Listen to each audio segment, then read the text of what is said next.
بسم اللہ الرحمن الرحیم۔ اسلام کی تاریخ ایمان اور صبر کی روشنی سے روشن ہے۔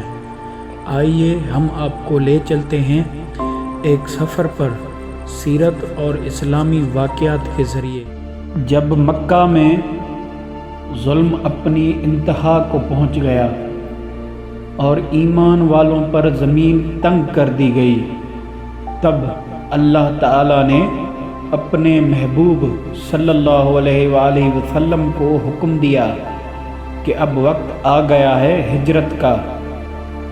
نبی کریم صلی اللہ علیہ وآلہ وسلم نے حضرت علی رضی کو بلایا اور فرمایا، اے علی، آج رات میرے بستر پر سو جانا اور میری امانتیں ان کے مالکوں تک پہنچا دینا۔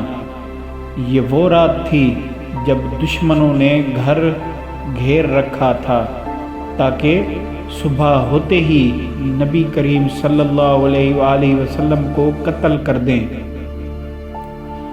ہر قبیلے کا ایک ایک جوان تیار کھڑا تھا، لیکن کسی کو خبر نہ تھی کہ جسے وہ پکڑنا چاہتے ہیں اللہ خود اس کی حفاظت فرما چکا ہے۔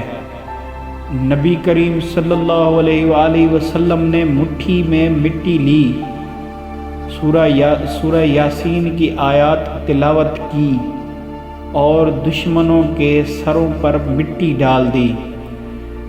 اللہ نے ان کی آنکھوں پر پردہ ڈال دیا اور وہ اپنے رب کے محبوب کو دیکھ نہ سکے۔ پھر نبی کریم صلی اللہ علیہ وآلہ وسلم اپنے قریبی دوست حضرت ابو بکر صدیق رضی کے گھر پہنچے۔ وہ خوشی سے بول اٹھے، یا رسول اللہ صلی اللہ علیہ وآلہ وسلم، سفر مدینہ کا ہے۔ ہاں اللہ نے آپ نے فرمایا، ہاں اللہ نے اجازت دے دی ہے۔ آنکھوں میں آنسو اور دل میں شکر کے جذبات۔ رات کے سناٹے میں دونوں مکہ سے نکلے، پہاڑوں کی طرف بڑھتے گئے اور غار تھور پہنچے جہاں 3 دن تک پناہ لی۔ جب دشمن غار کے دہانے تک پہنچے، حضرت ابو بکر رضی گھبرا گئے، مگر نبی کریم صلی اللہ علیہ وآلہ وسلم نے فرمایا، لا تحزن ان اللہ معنا، غم نہ کر، اللہ ہمارے ساتھ ہیں۔ پھر وہ صبح آئی جس نے تاریخ بدل دی۔ نبی کریم صلی اللہ علیہ وآلہ وسلم غار سے نکل کر مدینہ کی طرف روانہ ہوئے، جہاں لوگ بے تابی سے انتظار کر رہے تھے اور اسلام کا نیا دور شروع ہونے والا تھا۔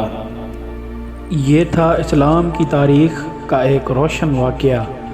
زیادہ معلومات کے لیے چینل کو سبسکرائب کریں اور بیل آئیکن پریس کرنا نہ بھولیے تاکہ روح کو روشن کرنے والی کہانیاں آپ تک پہنچتی رہیں۔